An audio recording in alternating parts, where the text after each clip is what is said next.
Hey, I'm Nate and this is Rick. We're going to show you a great exercise for the sides of your hips and your gluteals, your butt. It's called Lying Hip Abduction. That's abduction, not to be confused with adduction, which we're going to do in a separate video. Abduction is actually moving the leg away from the midline of your body. To do this exercise, you'll need a mat or another fairly soft but firm surface that you can lie on.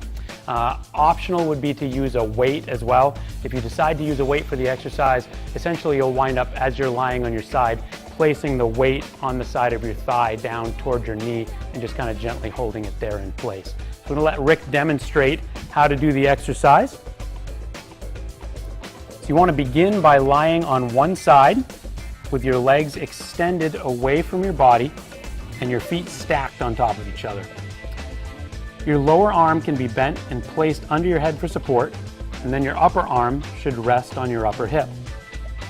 At this point, you want to make sure that your hips and shoulders are stacked vertically one over the other and that they remain that way throughout the movement. You also want to keep your foot in a neutral position when you lift your leg. So take a deep breath, and as you exhale, slowly raise your top leg as high as you comfortably can, and then slowly lower it down to the starting position. When you get back to the starting position, you've performed one repetition.